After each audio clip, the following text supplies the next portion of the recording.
E agora que as crianças estão em casa? Um monte de gente está se fazendo essa pergunta, não sabe muito bem o que fazer com isso. E esse aqui é o primeiro vídeo, depois desses nossos primeiros vídeos, que eu tentei é, falar um pouco mais amplamente sobre aspectos gerais de crise e tal. Eu gostaria que daqui para frente os nossos vídeos fossem mais práticos e que de alguma forma te ajudassem. O que não quer dizer que a gente vai fazer aqui alguma coisa do tipo pensar rapidinho, dar uma ferramenta, vamos me ensinar umas atividades e alguma coisa rapidinha. Não, a gente vai refletir. Então eu queria convidar você pelos próximos minutos para a gente refletir sobre esse tema. Só que antes da gente começar a falar como é que é essa história toda das crianças de volta para casa durante esse tempo da pandemia, eu queria te pedir o de sempre. Lembrando que o nosso vídeo não é monetizado, não tem financiador, não vai ter apoia-se. Então a única maneira da gente jogar ele para informar os algoritmos aí que tem alguma coisa acontecendo é se você agora perder 10 segundos, vai ali, clica no gostei, ativa o sininho. Se você não se inscreveu ainda no canal, se inscreve, por favor. E, se possível, compartilha. Manda por aí e a gente começa a discutir a partir de agora. E agora que as crianças estão em casa. Bom, como eu falei, tem muita gente ficando doida com isso. E eu fiquei pensando. Mas por que eu posso falar sobre isso? O que eu devo falar? E como a gente poderia construir isso? Bom, primeiro de tudo, para te dizer, a minha atividade de pesquisa acadêmica foi exatamente em educação. Foi exatamente na maneira como as pessoas aprendem e o que a gente pode fazer com isso. Obviamente, a gente vai acabar abordando um ou outro aspecto da minha formação, daquilo que foi por aí, mas eu queria realmente aproveitar para você tanto essa formação quanto a própria experiência de ter sido sempre uma pessoa muito envolvida com a formação, principalmente de crianças e jovens. Bom, vamos começar pelo começo, foi o que veio na minha cabeça. Falei, cara, por onde que eu começo a abordar esse tema? Eu falei, para onde que eu volto? Para onde que eu volto? 50, 60, 70? Eu achei que um bom lugar para voltar seria mais ou menos aí uns 100 milhões de anos atrás. De verdade. Vamos começar pelo começo. Existe uma grande divisão na biologia. Ó, isso aqui não é uma aula de biologia, eu não sou biólogo, não vou ensinar evolução aqui agora para você. Se você quiser aprender sobre isso, sinceramente, olha, tem o Atila Marino, tem o Pirula, que é o melhor de todos aí para você ouvir, tem esse pessoal que faz nerdologia, tem um bocado de site de ciência que você pode aprofundar o seu conhecimento sobre isso. Mas eu vou usar sim, e vou lançar a mão sim da biologia para começar a falar com você. A grande divisão entre os animais é animais de sangue quente, animais de sangue frio, né? E principalmente os animais terrestres. Eu também não vou abordar aqui os aquáticos. Vamos falar só sobre os animais terrestres. Nessa divisão, entre animais de sangue frio e animais de sangue quente, o mais comum para os animais de sangue frio sempre foi deixar e delegar os seus filhotes ao ambiente. Sei lá, se é um réptil, bota um ovo, né?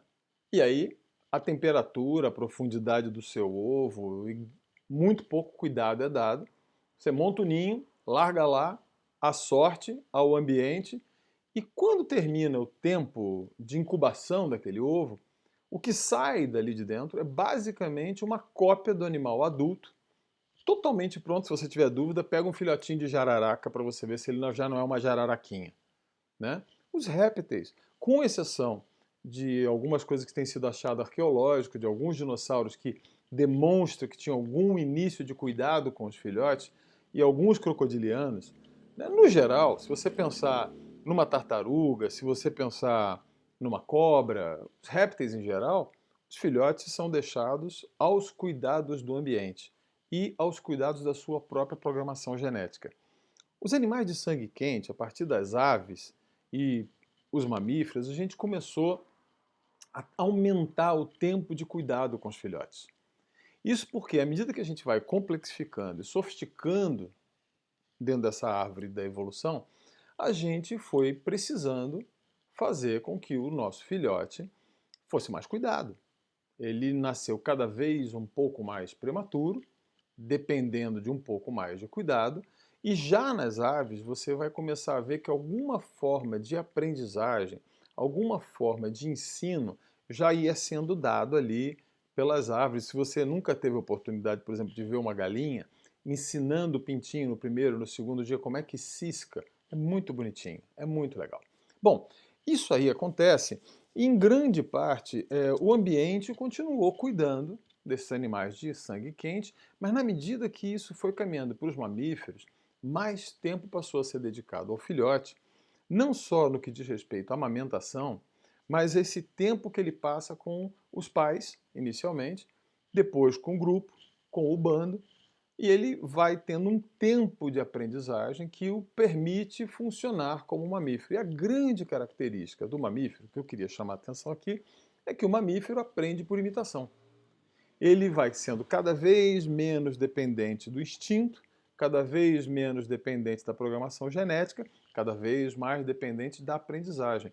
E quando você vai complexificando e subindo isso para os grandes felinos, para os elefantes, para os primatas, esse tempo em que o filhote ainda é filhote e passa junto com os pais e depois com suas tias, com seus tios, com seus parentes e com o seu bando, ele vai se alongando cada vez mais e saiu desde algumas semanas, se você pegar os pequenos roedores, né, bem simples, algumas semanas até anos, para que você tenha realmente, efetivamente, um animal adulto.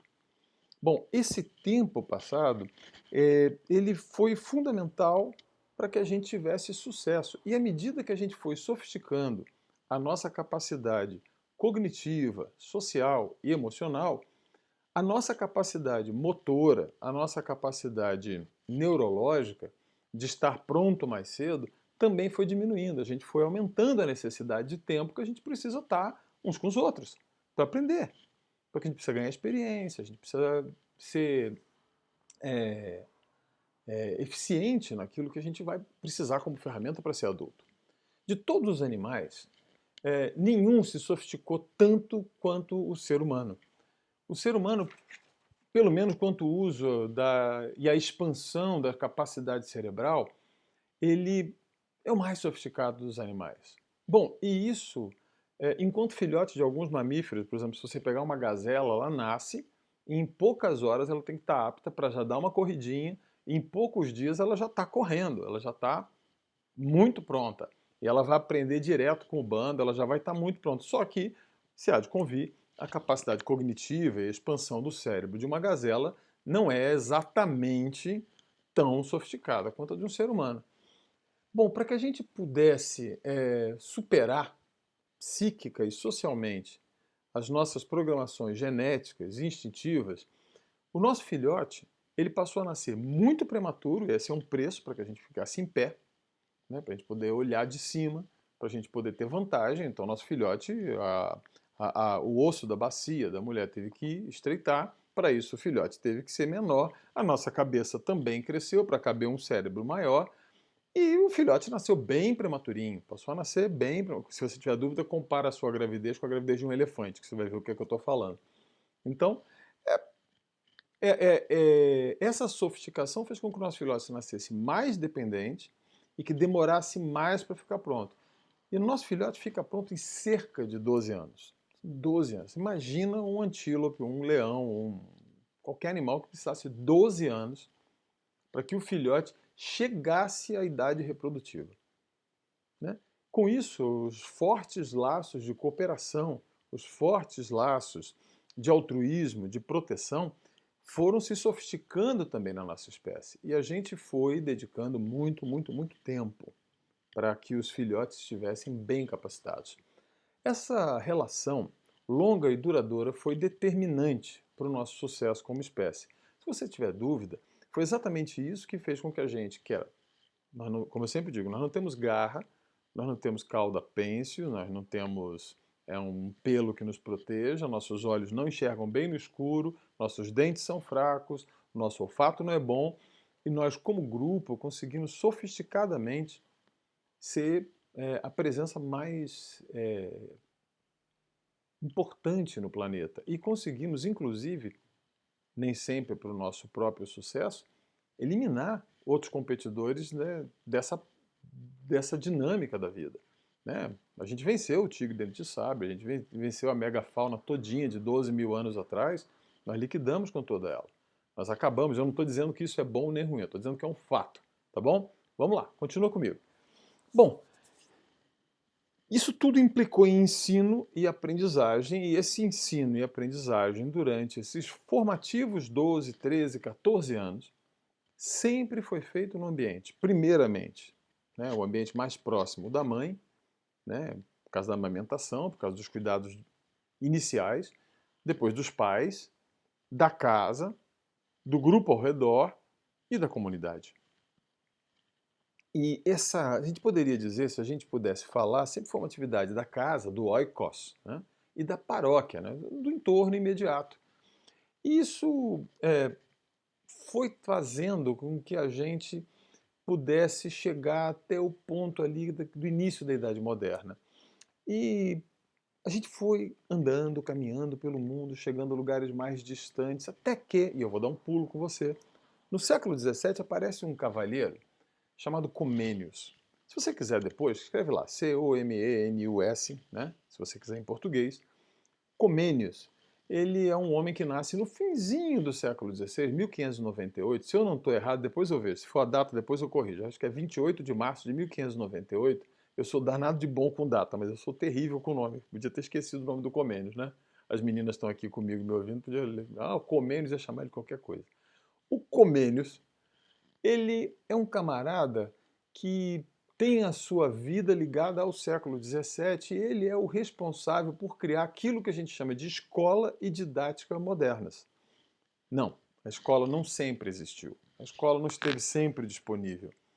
Até Comênius, a maneira de se ensinar basicamente era baseada numa formação curricular da Idade Média que a gente chama de trivium e quadrivium, né, que são as artes liberais que se chamam.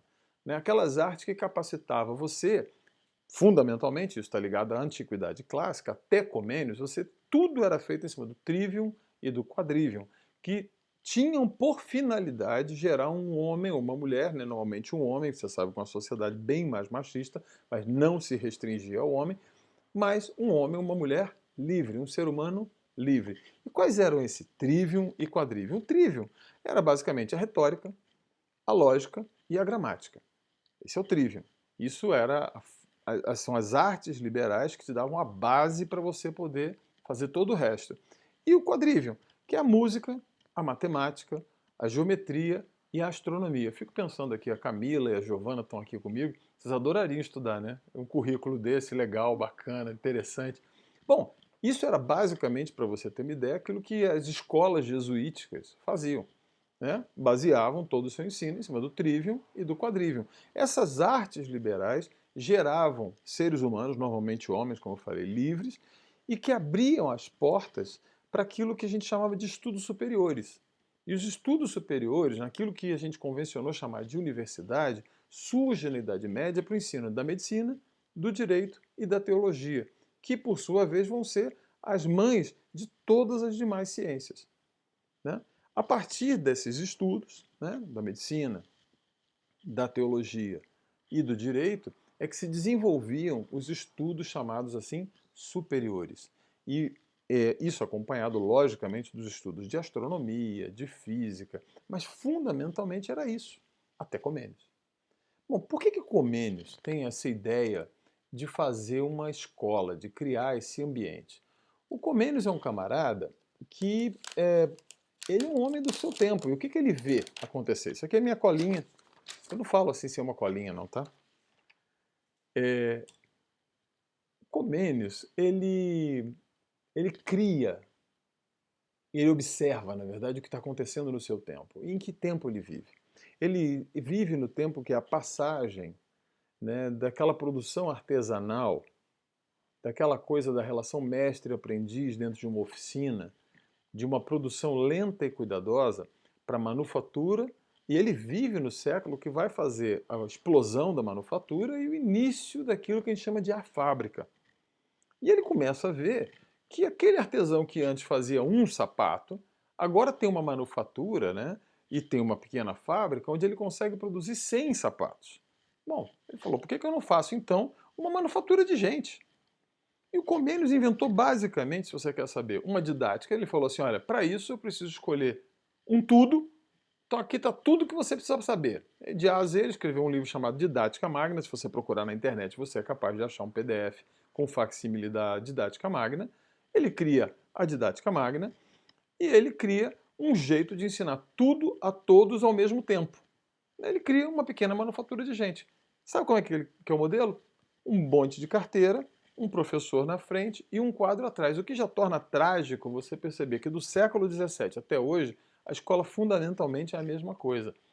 Um bando de criança, todo mundo nas suas carteiras, um quadro e um professor falando com um currículo determinado por alguém que não são nem as crianças, nem é esse próprio professor, que é só um professor que professa o que está acontecendo ali. Bom, Comênios é o criador disso. E essa didática moderna, e a gente vai falar aqui de algumas linhas pedagógicas, ferramentas, coisas que a gente vai fazer, isso aqui é uma série nova que a gente está começando. Esse Comênios, ele cria essa maneira e não pense que foi assim um sucesso, não. Ele passou a vida dele fugindo. O século XVII, ele ficava fugindo de um lugar para outro, de um lugar para outro, porque, obviamente, esse modo de produzir, que era eminentemente moderno, ameaçou o modo antigo, medieval, de se formar pessoas. E, de um lado, os estados protestantes, ele mesmo era um bispo menonita, né? Ele é um russita, na verdade. Comênios, que era seguidor de John Huss, ele é um protestante, ele é um homem moderno, ele é um homem da fábrica, ele é um homem da profissão, ele é um homem da técnica, ele é menos o homem da clássica, ele é menos o homem das ciências liberais, ele é menos o homem dos estudos superiores, ele é o cara que vai, não, o povão precisa trabalhar. E a gente precisa formar um bom operário. A gente precisa formar um bom trabalhador, um bom servo, alguém que saiba ler, que saiba, principalmente naquele momento em que a explosão da literatura vernacular e da literatura das Bíblias impressas, a impressão está explodindo nessa época. Então, alguém que possa ler, que possa interpretar a Bíblia sozinho, ele era um bispo menonita, então ele tinha isso na sua cabeça. Então, ele vai formar alguém para quê? Para leitura, para matemática, para técnica. E o mais rápido possível, na maior quantidade possível, o número de pessoas explode e a escola se torna o sucesso que ela é. E ela começa a formar, e a gente começa, e nessa série você vai ver isso, né? Seguramente a gente vai falar disso, né? Essa ideia de manufatura, de fábrica, de capital, de protestantismo, de lucro, de Estado moderno e de vida que nos trouxe até aqui nesse caos, está muito fundamentalmente ligada a este fenômeno da escola. Pois bem, o que isso implicou? Isso implicou numa progressiva diminuição da presença das crianças naquele modelo que respeitava a nossa biologia, que era um longo período de aprendizagem com os pais, uma passagem de período maior com a sua comunidade, com o seu bando, com a sua tribo, com o seu entorno, com a finalidade de também esse ser humano cada vez mais estar pronto para viver uma vida urbana, dentro do contrato social e dentro de uma sociedade que só vai nascer mesmo no fim do século XVIII, depois de Rousseau, que é uma outra história que a gente vai voltar a conversar aqui mais para frente. Bom, isso gera a base da sociedade ocidental, industrial, individualista. E o que a gente fez nos últimos 60 anos com isso? Nos últimos 60 anos a gente foi cada vez mais deixando os filhos fora de casa e com mais tempo fora de casa para que o pai e a mãe também ficassem fora de casa, e a gente passou a ficar 10, 12, 14 horas fazendo aquilo que é muito importante: ganhar dinheiro, crescer na vida, se realizar como indivíduo, fazer alguma coisa, e alguém que seja parte do ambiente, que não seja parte do nosso entorno, delegadamente cuidando dessas crianças. Bom, antes de mais nada, eu quero dizer uma coisa para você, antes que você desconfie, eu não sou contra a escola. Ser contra a escola é tão burro quanto ser contra a biblioteca, contra o teatro, contra um concerto de música, uma sala de concerto. De jeito nenhum. Nem de longe. É uma ferramenta. A escola, ela pode ser super favorável a você ter técnicas pedagógicas, ensinar coisas, ter um espaço onde as crianças possam se reunir. O problema é que a escola não é só isso. A escola passou a ser o formador e o rito iniciatório que introduz o neófito dentro dessa religião do consumo apático, que agora nós tivemos essa freada. E sabe o que é pior? Nós somos talvez a quarta geração que desaprendeu como educar e formar um filho a partir da sua casa, a partir da relação com os pais. Pois bem, nós temos que, se eu não sou contra a escola, nós temos sim que refletir na artificialidade que nós fizemos e como nós demos um passo que, em vez de seguirmos o nosso processo evolutivo, nós evoluímos, porque nós voltamos a delegar os nossos rebentos ao ambiente.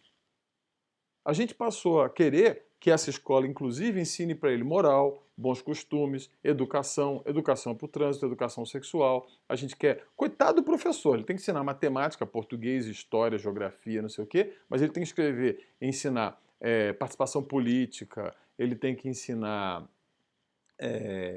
bons modos, ele tem... Você chega aquele monstro, entrega aquele monstro ali, o cara tem que dar um jeito de ensinar o cara a ser educado, pedir por favor, com licença, para sair, para ir no banheiro e tal. E a gente passou a fazer isso não só enquanto nossos filhos são crianças, mas antes, com 4 meses de idade, a gente passou a falar, toma aí, me entrega limpo de fralda tomada. Ou seja, é como se nós depositássemos o nosso ovo e falasse, ambiente, toma conta. Bom, acontece que agora, nesse momento, meu amigo, minha amiga, você foi parada por um vírus. E talvez você tenha que descobrir que, de repente, poxa, agora está você, seu marido, seus filhos, dentro de casa. E você não tem mais aquelas 10, 12 horas em que vocês não se viam. E aí você não sabe o que fazer. Bom, nessa série, eu gostaria de voltar com você a encarar um ponto que está diante de nós. Né? Como é que a gente faz quando filhos, pais, estão juntos de novo, quando os nossos contatos sociais se restringem, e foram restritos agora, e estão restritos, e eu queria que você tivesse consciência que vão ficar restritos, independente do que você goste ou não, é melhor aceitar a realidade que o mundo, após essa virose, vai mudar. E cada vez que a gente tiver um novo coronavírus aí, a escola vai fechar. Você vai ter que encontrar ferramentas e não vai adiantar você chegar e ligar a televisão aberta para o seu filho aprender a fazer culinária com Ana Maria Braga. Ou ficar assistindo o canal que não tem nada para acrescentar na vida dele. E você não participar da formação dele, porque cada vez mais seu filho vai estar dentro de casa, sua filha vai estar dentro de casa. E você não pode chegar aí, porque não aguenta mais, colocar ele de frente de um videogame e falar, fica lá, eu não me torro porque eu quero ter meu espaço. Não, a gente vai ter que redescobrir aquilo que a gente sempre soube. E a finalidade dessa nova série que eu estou começando hoje é dar algumas ferramentas que possam te ajudar com isso. Pois bem, para a gente ter que encarar o fato de ter o filho dentro de casa, a gente precisa retomar uma coisa. Ter um bebê, eu estava falando com a Camila, ela lembrou isso. Todo mundo quer ter um bebê. Mas o fato que ter um bebê implica também que a partir do momento que você tem um bebê, você vai ter um filho. Um filho vai ficar na sua mão sendo formado 13, 14 anos. Goste você ou não. E não adianta você querer delegar para um ambiente que alguém vai fazer uma mágica que vai fazer com que você deixe de ser mamífero. O bebê, se a gente considerar bebê até o 1º ano de idade, é de alguma forma uma coisa encantadora. Todo mundo quer, passeia, tira foto, mostra, acontece. Mas depois desse 1º ano, quando ele começa a caminhar para se tornar uma criança, ele vai cada vez mais depender de você. Ele vai aprender a andar sem as fraldas, vai começar a andar por aí, mexer nas coisas, e ele vai precisar da sua presença para que ele seja educado. Ele vai precisar do contato, não é de outras crianças, não. Eu queria lembrar, o pessoal fala assim, ai, mas não precisa de outras crianças. Não, não, não, não, não, não. Nós somos mamíferos, precisa de adultos, precisa de gente perto que modele e dê para essa criança exemplo. Então, a primeira coisa, o que eu faço que meus filhos estão em casa agora? Olha para você. Essa é a minha primeira dica de hoje. Olha para você, porque seu filho, eu vou lhe dar uma notícia, eu sei que pode ser chocante para você, mas seu filho é um mamífero. Seu filho é um mamífero. Ele não sabe. Ele só vai aprender, se ele for treinado, se ele for cuidado, mas acima de tudo, se ele tiver um exemplo. Então, o seu exemplo de disciplina, de cuidado, de limpeza, de leitura, de calma, vai se refletir na disciplina dele, de calma, de leitura. Então, primeira dica para se você está com o filho em casa, olha para você mesmo. Começa a ver o que você faz com isso. Segunda coisa, fez ele estar dentro de casa, bom, vamos voltar a dialogar, vamos voltar a conversar, vamos voltar a estabelecer objetivos. Nessa série, a gente vai fazer o seguinte, eu vou responder algumas perguntas em cada filme que a gente for sair daqui. Primeiro, quem educa? A família, a escola, a sociedade? De quem é o papel? Como é que isso funciona? Outro vídeo que a gente vai fazer, o que eu dou para o meu filho? O melhor ou o importante? O que faz uma pessoa aprender? Esse vai ser um vídeo que eu vou fazer com muito carinho, porque foi o resultado da minha pesquisa acadêmica. Ou seja, o que faz uma pessoa aprender? O que em você facilita uma criança, um adulto mesmo, pode ser um jovem, a aprender? Que objetivo você tem para o seu filho, para a sua filha? Né? Como é que você vai fazer isso? Educar um filho com escola, sem escola ou apesar da escola, como numa situação que nós estamos vivendo agora. A gente também vai ver diferentes abordagens na formação de uma criança. Como que a gente pode abordar, quais são os métodos. Talvez eu traga aqui alguma contribuição, vou convidar a Kátia, que é uma especialista em desenvolvimento infantil, para dar algumas dicas, ou ela vai falar, ou ela vai dar as dicas para mim, ela não é muito afeita a câmeras, né? A gente vai dar sugestões e experiências de como a gente pode lidar com isso.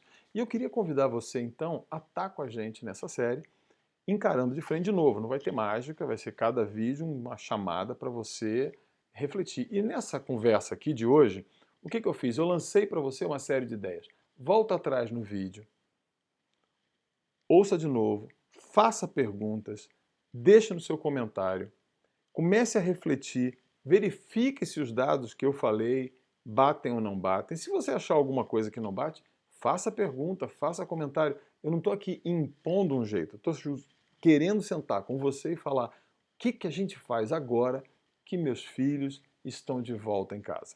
E eu espero que essa nossa caminhada mais prática agora possa ajudar você pelo menos um pouquinho. Um abraço e até a próxima!